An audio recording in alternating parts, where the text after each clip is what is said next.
우리 성가대의 귀한 찬양 감사드립니다. 오래간만에 쓰는 것 같아요. 제가 계속 행사도 하고 또 지난주에 우리 40주년 창립 기념 감사 예배도 드리고 해서 오래간만에 여러분들 만나 뵙는 것 같습니다. 자, 오늘 우리 사회 보신 장로님께서 봉독하신 열왕기상 17장 1절부터 4절 말씀으로 이제 은혜 나누신 말씀의 제목은 그릿 시냇가 늘 푸른 동산교회.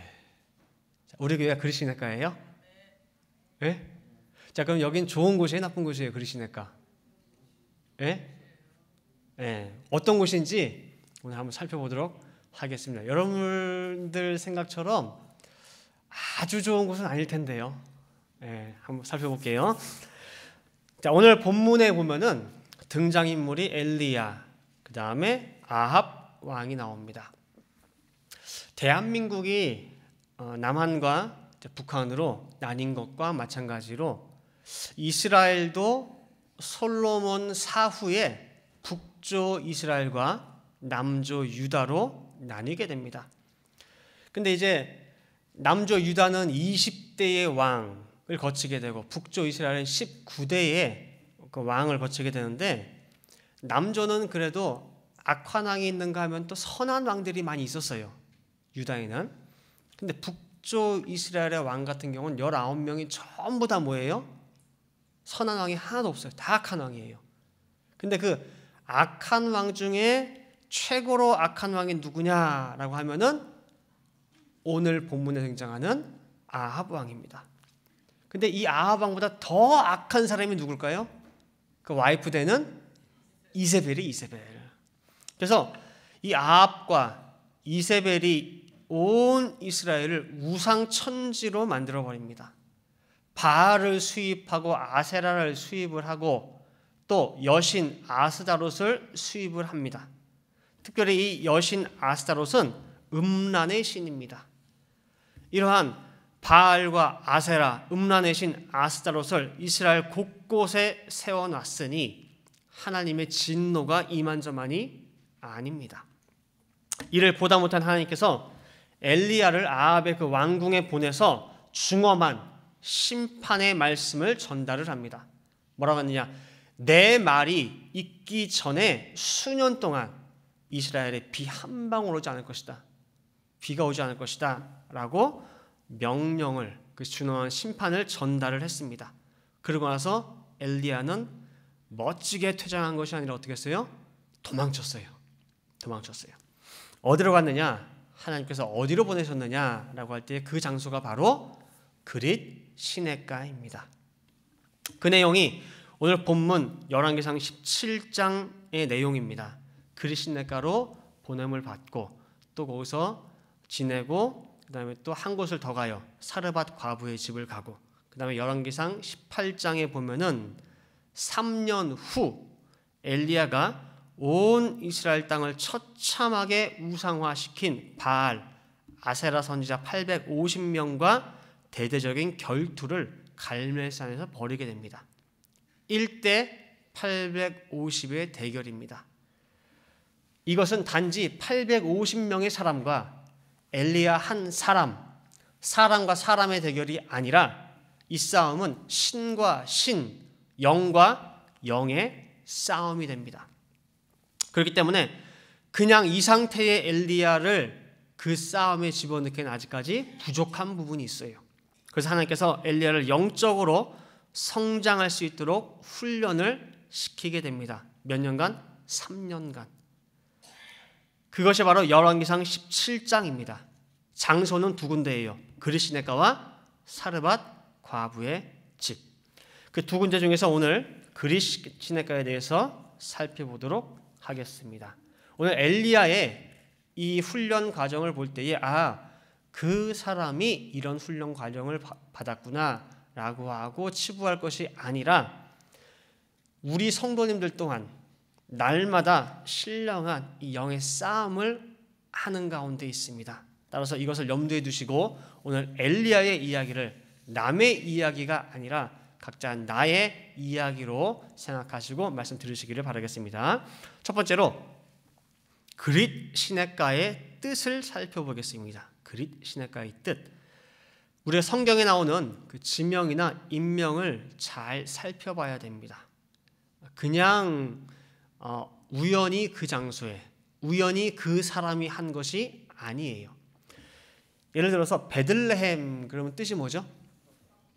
아유, 잘하시죠. 떡집. 자, 떡집인 그곳에 누가 탄생하셨어요? 예수님이. 하필이면 왜 거기에? 요한복음 6장 35절에 보면은 예수님이 내 살을 먹어라 그래요. 왜? 내가 생명을 주는 생명의 떡이기 때문에. 그래서 생명의 떡으로 이 땅에 탄생하신 예수님이 어디에 탄생하신 거예요? 베들레헴 떡집에 탄생을 하셨어요. 그리고 겟세마네는 무슨 뜻이죠? 그죠? 예수님께서 십자가를 지시기 전 마지막으로 기도하신 장소죠. 온 인류의 죄를 걸머지고 땀방울이 핏방울이 되도록 온 몸의 신경세포 하나까지 다 쥐어짜가면서 기도하신 장소. 바로 겟세마네의 뜻이 바로 쥐어짠다는 뜻입니다. 그러한 기도를 행하신 곳이 바로 이 장소예요. 그래서 성경에 인명, 지명들이 그냥 뜻없이 붙여져 있는 것이 아닙니다. 특별히 우리가 구속사 공부를 해보신 분들은 더 잘 아실 것입니다. 오늘 그릿 시내가도 마찬가지입니다. 이 그릿 시내가에 엘리야를 보냈는데 왜 하필 그곳으로 보냈느냐? 그 뜻을 살펴볼 때에 세 가지의 뜻이 있습니다. 첫 번째는 자른다, 잘라서 판가친다 그 소리예요. 완전히 툭 잘라서 버려버리는 거예요. 잘라서 판가치는 거. 두 번째는 분리라고 하는 뜻이 있습니다. 그릿이라는 뜻이 분리. 다음에 세 번째는 험악한 계곡이라고 하는 세 가지의 의미로 쓰입니다. 첫 번째가 뭐예요? 자른다, 그냥 잘라서 가만 놔두는 게 아니고 뭐예요? 잘라 판가쳐 버리는 거. 두 번째 분리. 그다음에 세 번째 험악한 계곡입니다. 그럼 두 번째로 이 그릿 시내가의 목적이 뭐냐? 이 장소의 목적이 뭐냐라고 할 때에 이 그릿 시내가는 무엇인가를 이름 뜻 그대로 잘라버리는 장소요. 또한 분리시키는 장소요. 그 다음에 이렇게 잘라버리고 분리하는 과정이 결코 호락호락하지 않은 험난한 과정임을 그 뜻을 통해서 우리에게 나타내주고 있습니다. 그래서 그릿 시내가는 하나님께서 엘리야를 위해 예비해 놓으신 신앙 연단의 장소고 훈련의 장소라는 것입니다. 지금도 북이스라엘이 아합과 이세벨 때문에 굉장히 어두워요. 죄악이 난무해요. 그러나 그 죄악의 때 그 암흑이 더 짙어질 것이고 그 어둠의 세력이 더 확장될 텐데 그 때를 대비하기 위해서 당신의 종들을 먼저 훈련시킨다는 것입니다. 왜냐? 그 때를 대비해서 자그마한 흠도 없고 점도 없도록. 베드로후서 3장 14절 말씀에 보면은요. 그러므로 사랑하는 자들아 너희가 이것을 바라보나니 주 앞에서 점도 없고 흠도 없이 평강 가운데서 나타나기를 힘쓰라. 그 종들의 대표자로 성경에 나타난 인물이 바로 엘리야인 것입니다. 그래서 엘리야를 그릿 시내가에서 연단시키고 훈련시켰습니다. 즉 당신의 종들을 그릿 시내가에서 훈련시키고 연단시킨다는 것입니다. 이것은 비단 엘리야만의 이야기가 아니에요. 엘리야만 거기서 훈련시킨 것이 아니라는 것입니다. 어떻게 하느냐? 자, 로마서 11장 2절부터 5절 말씀입니다. 그릿 시내가에 누가 갔어요? 오늘 본문에 보니까 누굴 보냈어요? 엘리야. 근데 지금 제가 하는 말이 뭐예요? 엘리야만 갔냐 그 소리예요. 그릿 시내가에 아니라는 거죠. 떼거지로 같이 있었다는 얘기예요. 네. 자, 잘 보세요. 로마서 11장 2절부터 5절입니다. 하나님이 그 미리 아신 자기 백성을 버리지 아니하셨나니 너희가 성경이 엘리야를 가리켜 말한 것을 알지 못하느냐? 저가 이스라엘을 하나님께 송사하되 주여 저희가 주의 선지자들을 죽였으며 주의 제단들을 헐어버렸고 나만 남았는데 내 목숨도 찼나이다 하니 저에게 하신 대답이 무엇이뇨? 내가 나를 위하여 바알에게 무릎을 꿇지 아니한 사람 7천을 남겨두었다 하셨으니, 자 5절 잘 보세요. 그런즉 이와 같이 이제도 은혜로 택하심을 따라 남은 자가 있느니라 그랬죠. 엘리야 자기 혼자인 줄 알았는데 하나님의 은혜로 택하심을 따라 남은 자가 몇 명이래요? 7천 명이라는 거예요. 엘리야가 도망치다 너무 힘드니까 나중에 하나님께 부르짖어요. 아합과 이세벨이 하나님의 종들 다 죽여버리고 하나님의 교회 제단을 다 헐어판가치고 이제는 나 하나밖에 안 남았습니다. 나 혼자 이 싸움을 하려니까 도저히 감당할 수가 없습니다. 버겁습니다. 살 수가 없습니다. 그러니 이제 나 더 이상 못하겠습니다. 모쪼록 나를 데려가 주시기 바랍니다. 살려서 데려가든 죽여서 데려가든 데려가라고. 그게 하나님께 대한 엘리야의 기도였어요. 그때 하나님이 콧방귀를 뀌시면서 하신 말씀이 뭐예요? 바로 이 말씀이에요. 너밖에 안 남았다고? 엘리야야 정신 차려. 네가 나를 하나님이라고 생각하고 창조주라고 하면서 그렇게밖에 나를 못 믿어? 너 하나 남은 게 아니라 바알에게 무릎 꿇지 아니한 내가 은혜로 택해서 남겨둔 7천 명이 있어. 무슨 말하고 있어? 너 혼자 남은 것이 아니라 너 혼자만 참 하나님 신앙 붙잡고 있는 것이 아니야. 착각하지 마. 너 말고 7천 명 더 있어. 이 말씀에 엘리야가 깜짝 놀라게 됩니다. 다시 말하면 엘리야도 은혜로 남은 자 7천 명 가운데 한 명이에요. 엘리야도 알고 보면은. 그러면은 잘 생각해 보시기 바랍니다. 오늘 본문에 등장하는 엘리야는 그 죄악된 어둠의 때를 대비하기 위하여 바알에게 무릎 꿇지 않도록 하기 위하여 그릿 시냇가로 인도함을 받았습니다. 그죠? 그렇다고 한다면은 다른 7천 명은 어디 있을까? 하나님이 예비두고 보호해두고 숨겨뒀다고 하는데 어디에 있을까요? 산속, 동굴, 아무도 모르는 그 속에 있을까요? 피해 숨어 있을까요? 우리가 이런 상상을 잘 하거든요. 왜냐하면 저도 그래요. 저도.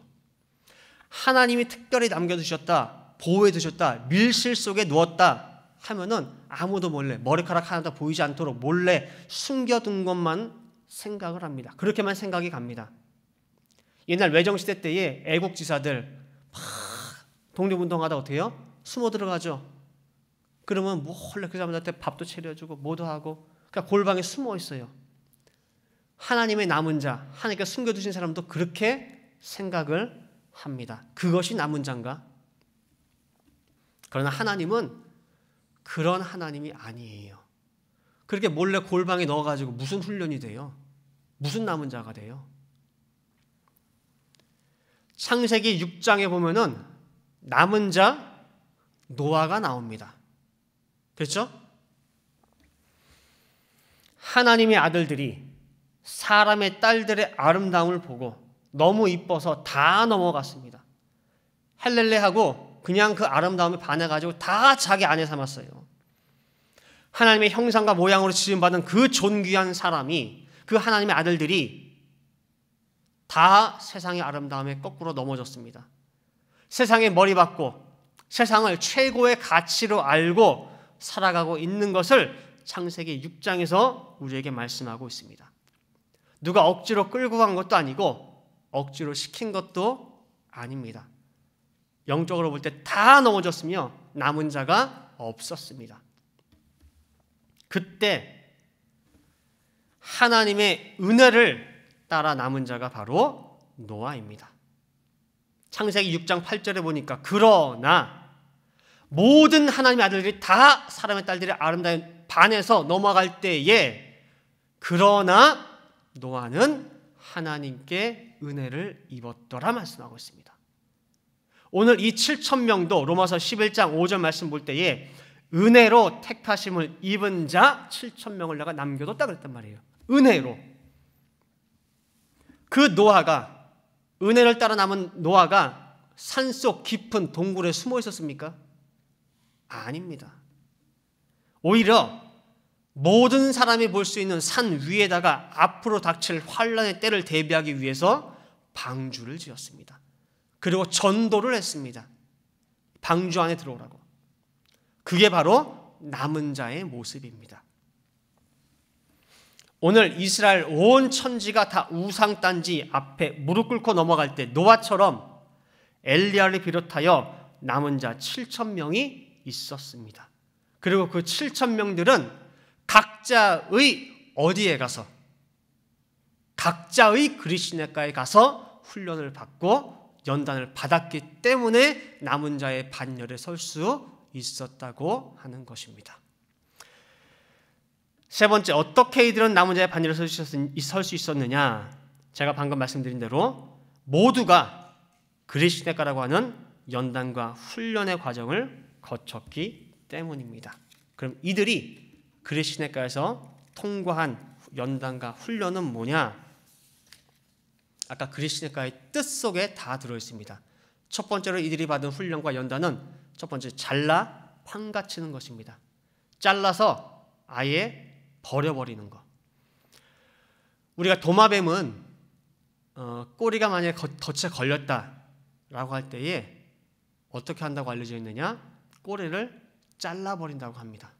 그 꼬리를 과감하게 잘라버린대요. 아픔이 있다 할지라도 잘라버린대요. 왜?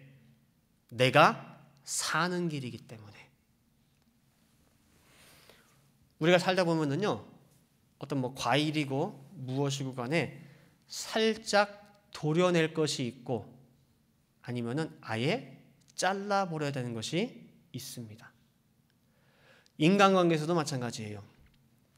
어떤 사람은 어느 정도 거리를 두지만은 관계를 유지할 사람이 있습니다.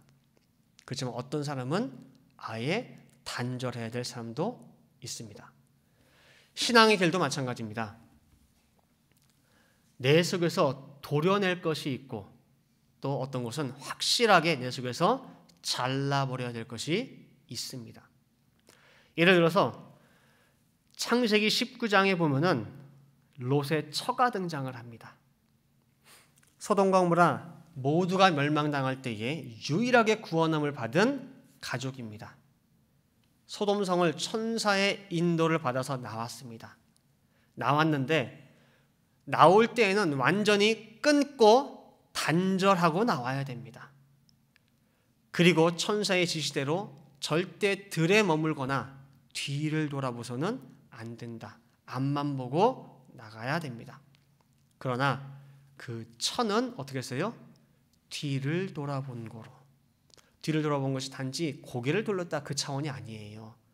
그 마음속에 뭐가 남아있다는 거예요? 내가 살던 소돔과 고모라가 남아있었다는 거예요. 완전히 소돔을 제거하고 잘라버리지를 못했던 것입니다. 그것이 바로 롯의 처입니다. 그래서 예수님께서도 마지막 때에 롯의 처를 깊이 생각하라 말씀하신 것입니다. 그 다음 두 번째 또 누가 나오느냐? 광야의 이스라엘 백성들입니다. 하나님의 강권적인 은혜 가운데 애굽을 탈출했습니다. 큰 기사와 이적을 봤습니다. 그리고 오직 한 마음과 한 뜻으로 한 곳 가나안 땅만 향하여 나아가라 전진하라 했습니다. 근데 그 속에서 아직 애굽이 남아 있었습니다. 매일 만나를 먹어요. 한 달, 두 달, 석 달, 1년, 2년 먹다 보니 물려요, 질려요, 먹기 싫어요. 그러다 보니 뭐가 생각이 납니까? 애굽에서 먹던 수박, 오이, 왜, 생강 다 먹고 싶어. 특히 그 중에 제일 먹고 싶은 게 뭐예요? 고기. 야, 내가 그땐 종살하면서 눈치 보고 먹기는 했지만 그래도 뭘 먹었는데? 고기를 먹었는데. 몸은 탈출을 했지만 그 마음 속에서는 여전히 애굽이 사라지지를 않고 남아 있습니다. 특히 가장 크게 애굽이 튀어나온 때가 언제냐? 12 정탐꾼이 가나안에 갔다가 돌아왔을 때예요. 그때 그렇게 꿈에 그리던 가나안 땅, 이 사람들이 보고를 하니까 얼마나 지상낙원인지를 들을 줄 알았어. 근데 하는 보고가 뭐예요? 가면 우린 죽는다는 거예요. 그 사람들은 거인이고 우리는 그 사람들 앞에 볼 때에 메뚜기예요, 메뚜기. 여러분들 잘 보세요. 가나안에 있는 그 네피림의 후손들인 아낙 자손들이 너희들 보고 메뚜기라고 했어요? 그 사람들이 이스라엘 백성들을 보고 메뚜기라고 한 게 아니에요. 이스라엘 백성들 스스로가 우리는 그들 보기에 뭐라고 하는 거예요? 메뚜기라고 자기가 자기를 그렇게 얘기한 거예요. 그러니 우리는 가면 안 된다는 거예요. 그 다음에 바로 나온 얘기가 뭐예요? 애굽으로 돌아가자. 애굽 나온 지가 한참 됐는데도 불구하고 아직까지도 뭐예요? 그 속에 애굽을 잘라버리지를 못했습니다. 따라서 우리 눈에는 이스라엘 백성들이 광야길 걸은 것으로 보이지만은 오늘 본문에 대입해 보면은 그들은 그릿 시냇가를 건너는 겁니다. 그 그릿 시냇가라고 하는 훈련소에 60만 3,550명이 입소를 했는데 그 그릿 시내를 건너서 그 훈련소를 통과해서 나온 사람은 몇 명이에요? 2명밖에 통과를 못한 거예요. 다 그 훈련받아 떨어진 거예요. 그 다음에 이 그릿 시내가에서 받는 훈련은 뭐냐? 두 번째, 분리해야 됩니다. 아까 첫 번째는 뭐예요? 잘라서 버려버리는 거예요. 완전히. 두 번째는 분리입니다. 계시록 3장 15절부터 16절 말씀 보시면은 내가 네 행위를 아노니 네가 차지도 아니하고 더없지도 아니하도다. 네가 차든지 더없든지 하기를 원하노라. 내가 이같이 미지근하여 더없지도 아니하고 차지도 아니하니 내 입에서 너를 토하여 내치리라 그랬어요. 아시아 7교회 가운데 라오디게아 교회를 향해 하시는 말씀이 이 말씀입니다. 너희들 행하는 모든 모습을 볼 때에 다 어중간해. 이것도 아니고 저것도 아니고 정확히 차든지 아니면 아주 뜨겁든지 둘 중에 하나 하라는 거예요. 미지근한 거는 하나님께서 가증하게 여겨서 입에서 콱 토해낸다는 것입니다. 하나님께서 우리를 말씀 앞에 부르셨을 때에는요, 복 주기 위해서, 그 세상의 축복, 잘 먹고 잘 살고 성공시키는 그 축복 주기 위해서 부르는 것이 아니에요. 오히려 우리를 세상과 구별시키기 위해서 우리를 말씀 앞에 불렀습니다. 근데 너희들 하는 모양을 잘 보라 그거야. 한 발은 말씀에다 두고 있고 한 발은 세상에다 두고 있고 입으로는 입은 하늘 가 있어. 입으로는 뭐예요? 천국에 가겠다고 그러고 또 실제 내 생활하는 모든 전반을 보면 다 세상에다 두고 있고 왜 한쪽은 여기 걸치고 한 발은 저기다 걸쳐두고 있냐 그 소리예요. 어중간한 네 모습이 이게 뭐냐 그 소리예요. 뜨거우려면은 정말 은혜로 말미암아 하나님의 뜻을 위해서 뜨겁게 일하고 또 세상이 나한테 올 때에는 정확하게 말씀에 근거해가지고 칼로 잘라버리듯이 차갑게 끊어버리고 차든지 덥든지 해야 되는데 어쩔 때는 말씀대로 사는 것 같고 어쩔 때는 세상이 좋아서 사는 것 같고 그러한 너희들의 그 모습이 뭐냐 그 소리예요. 미지근하지 말래요. 어중간하게 한쪽 한 발을 걸치고 한쪽 한 발 이쪽에 걸치고 하지 말라는 것입니다. 그러면은 내가 가증스럽게 여기서 너희를 토해내겠대요. 토해내겠대. 레위기 11장 45절 말씀에 너희를 부른 목적이 뭐냐? 내가 거룩하니 너희도 거룩하라 말씀하고 있어요. 거룩의 뜻이 뭡니까 여러분들? 거룩이 쉽게 말하면은 구별이에요. 구별.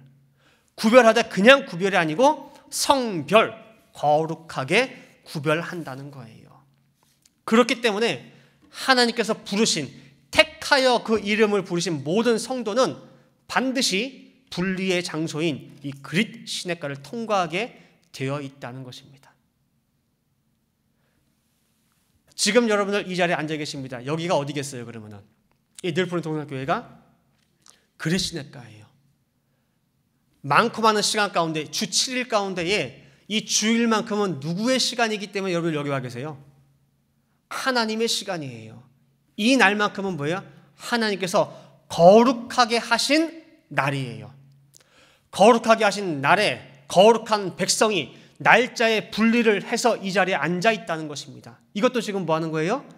분리의 훈련이고 연단입니다. 따라서 우리 성도는 모든 생활 가운데에 분리가 있어야 돼요. 거룩한 구별이 있어야 돼요. 시간에 성별이 있어야 되고, 내가 가지고 있는 물질에 있어서도 거룩한 구별이 있어야 돼요. 장소에 있어서도 거룩한 구별이 있어야 돼요. 내 입에서 나오는 말에 있어서도 거룩한 구별이 있어야 돼요. 행함에 있어서도 또한 거룩한 구별이 있어야 됩니다. 뭐가 달라도 다른 것이 성도 아니겠냐 그 말입니다. 일이 많아서 힘들다고, 이번 주는 너무 피곤하다고, 애 보느라고 힘들어서 주일 안 지켜, 생활비가 빠듯하다고 하나님 거 자기가 마음대로 써. 그게 무슨 내가 거룩하니 너희도 거룩하라 하신 성도가 되겠냐 그 말입니다. 여러분들 특별히 주일 성수는 목숨같이 지키시기 바랍니다. 성도가 지켜야 될 가장 기본 중의 기본이 뭐예요? 주일 성수예요. 그것도 바로 분리의 훈련입니다. 그 다음에 세 번째 훈련이 뭐냐? 험한 계곡을 건너게 됩니다. 잘라 판가치고, 두 번째 모든 생활 가운데 분리가 일어나고, 그 다음에 험한 계곡을 건너게 됩니다. 세상을 상징하는 애굽을 건너 탈출해서 가나안 천국 하루아침에 들어가는 게 아니에요. 바로 직진하는 게 아닙니다. 광야라고 하는 그 험난한 길을 걷게 됩니다. 여러분들, 광야는요, 원래 거기에는 뭐가 있느냐? 불뱀이 있어요. 짐승들이 드글드글합니다. 또 전갈이 나옵니다. 낮에는 탈 듯이 덥고 밤에는 얼어 죽을 듯이 추위가, 그래서 추위와 더위가 공존하는 험악한 곳이 바로 광야입니다. 그래서 광야는 도저히 인간이 살 수가 있는 곳이 아닙니다. 그런데 그곳에서 40년간 200만 백성이 그 길을 걸었습니다. 그 험한 광야를 건너야 가나안 땅에 들어갈 수가 있습니다. 이스라엘 백성에게 있어서 그 광야는 곧 뭐라고 표현할 수 있느냐? 그릿 시냇가라고 표현할 수가 있습니다. 험한 훈련과 연단의 장소. 그래서 신명기 8장 2절 3절 말씀에 보면은 하나님께서 이렇게 말씀하고 있습니다. 내 하나님 여호와께서 이 40년 동안에 너로 광야의 길을 걷게 하신 것을 기억하라. 이는 그 목적이 뭐냐? 너를 낮추시며 너를 시험하사 내 마음이 어떠한지 그 명령을 지키는지 아니 지키는지 알려 하심이라. 너를 낮추시며 너로 줄이게 하시며 또 너도 알지 못하며 내 열조도 알지 못하던 만나를 내게 먹이신 것은 사람이 떡으로만 사는 것이 아니요 여호와의 입에서 나오는 모든 말씀으로 사는 줄을 너로 알게 하려 하심이니라 말씀하고 있습니다. 우리가 언제 진짜 친구를 구분할 수 있느냐라고 할 때에 내가 가장 힘들어졌을 때, 우리 집이 쫄딱 망했을 때, 그때 내 주변에 남아있는 사람, 그때 내 주변에서 그래도 나를 돕기 위해 있는 친구가 진짜 친구이듯이 하나님께서도 우리를 험한 광야, 험악한 계곡, 그릿 시냇가에 던져버립니다. 그리고 거기서 내 속에 있는 모든 못된 성질, 쏘가지 다 튀어나오도록 만듭니다. 그러는 가운데에 네가 진짜 내 율례와 법도 명령을 지키는지, 내가 믿는 것이 입으로만 믿는 것인지 진짜 나를 믿는 것인지 시험합니다. 그 장소가 바로 뭐라는 거예요? 광야기도 하고 그릿 시냇가라는 것입니다. 이제 결론 맺도록 하겠습니다. 자, 결론 맺기 위해서 히브리서 5장 12절부터 14절 말씀을 보겠습니다. 히브리서 5장 12절부터 14절 말씀 제가 봉독합니다. 때가 오래므로 너희가 마땅히 선생이 될 터인데 너희가 다시 하나님의 말씀의 초보가 무엇인지 누구에게 가르침을 받아야 할 것이니 젖이나 먹고 단단한 식물을 못 먹을 자가 되었도다. 대저 젖을 먹는 자마다 어린아이니 의의 말씀을 경험하지 못한 자요 단단한 식물은 장성한 자의 것이니 저희는 지각을 사용함으로 연단을 받아 선악을 분별하는 자들이니라. 똑같은 성도요, 똑같은 신앙인인데 젖을 먹는 초보 신앙이 있고 단단한 식물을 먹는 장성한 신앙이 있다고 히브리 기자는 말씀하고 있습니다. 언제까지나 이 교회에 와서, 이 그리스도인과에 와서 저 이번 주에 많이 아팠어요. 늘 어리광을 부려요. 그래, 걱정하지 마. 다 좋아질 거야. 하나님이 다 용서해 주실 거야. 저 이래도 괜찮아요. 그래 괜찮아. 언제까지 보듬어주고 사랑으로 해주고 은혜로 해주고, 그것은 뭐예요? 어린아이예요. 언제까지 와서 여기 와서 연고만 바르실래요? 내 팔에 지금 종기는 그 속으로 뿌리를 넓혀가면서 그냥 더 심하게 부패되고 썩어가고 있는데 당장 아프니까 뭐예요? 그 아픔만 그냥 잊게 해줄 연고만 싹 발라주고 좀 괜찮았다. 그냥 가실래요? 올라온 선생님 그런 말씀하셨죠? 참 목자는 내 성도가, 내 양이 지금 환부가 깊어져서 썩어 들어가는데 그냥 안티프라민 같은 거 하나 발라줘가지고 툭툭툭 괜찮아요. 다 좋아질 겁니다. 하나님께서 다 돌봐줄 겁니다. 기도할게요. 해서 보내주는 것이 아니라 붙잡고 악쓰고 소리치고 아프다고 난리를 쳐도 붙잡고 뭐예요? 칼을 들이밀고 째가지고 그 안에 모든 고름을 뽑아내고 그 밑에는 그 뿌리, 핵까지 다 입으로 뽑아서 피고름 다 빼가지고 뭐예요? 그 다음에 다 치유해주고 반짝고 붙여주고 됐다고 보내준 것이 바로 뭐예요? 참 목자라는 거예요. 그러면은 내 환부를 도려내가지고 그 피고름 짜는 과정이 쉽습니까? 안 아픕니까?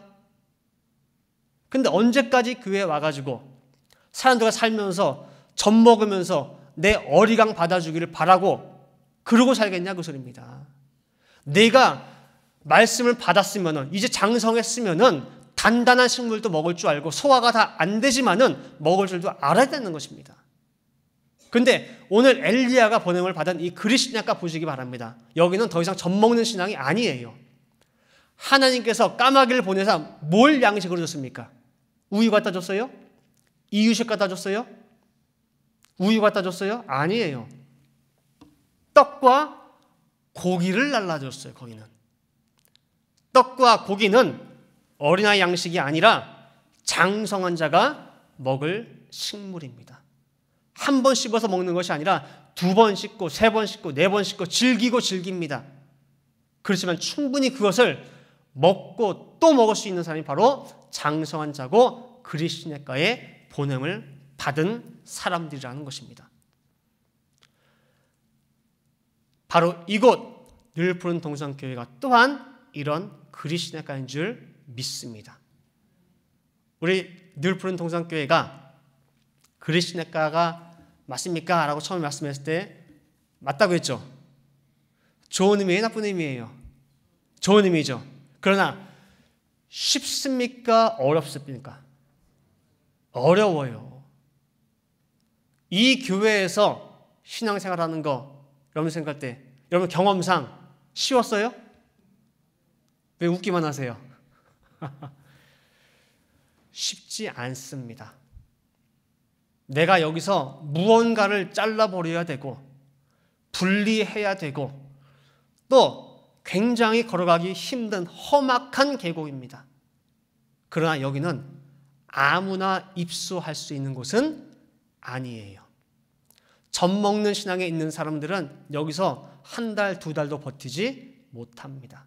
그러나 이곳을 잘 내가 힘들지만 어렵지만 눈물 나지만 가슴 아프지만 버티고 이 모든 과정을 잘 수료하게 되면은 어떻게 해요? 완전한 데로 나아갈 수가 있어요. 장성한 자가 되어서 졸업할 수가 있다는 것입니다. 그래서 우리 늘 푸른 동산교회는 그런 곳이에요. 창세기 6장에 하나님의 아들들이 세상의 딸들의 아름다움에 반해서 다 넘어가고 있지만은 다 땅으로 처박히고 있지만은 그렇지만 절대 세상에 굴하지 아니하고 세상과 타협하지 아니하고 오직 하나님 말씀 하나만 붙잡고 살아가는 남은 자들이 모인 장소가 바로 우리 늘 푸른 동산교회라고 하는 것을 꼭 믿으시기를 바랍니다. 그래서 여기 앉아 계신 여러분 한 분 한 분이 얼마나 귀한 분인지를 모릅니다.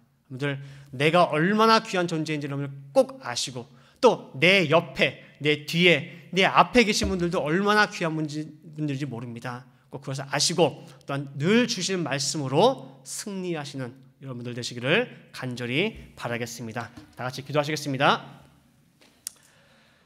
사랑과 은혜가 충만하신 아버지 하나님, 오늘 저희들을 열왕기상 17장 엘리야가 보냄을 받은 그릿 시냇가로 초대하여 주심을 아버지 감사를 드립니다. 이 그릿 시냇가라고 하는 곳이 결코 쉬운 곳이 아닙니다. 또한 아무나 갈 수 있는 곳이 아닌 줄 압니다. 그곳에 가게 되면은 내가 딛고 살아왔던 내 고향, 이 세상 애굽을 잘라 판가쳐야 되는 곳이 바로 이 그릿 시냇가입니다. 또한 이 그릿 시냇가는 내 모든 생활 가운데에 또 내 물질 가운데에 시간 가운데 말 가운데 행함 가운데에 거룩한 분리가 이루어져야 되는 것이 바로 또한 이 그릿 시냇가임을 또한 알게 되었습니다. 또한 그 모든 과정 하나하나가 그곳에서 살아가는 모든 과정들이 결코 녹록하지 아니하고 쉽지 않은 험악한 계곡임을 저도 오늘 말씀을 통하여 깨달았습니다. 또한 그 그릿 시냇가가 이곳 늘 푸른 동산교회임을 저희들 믿습니다.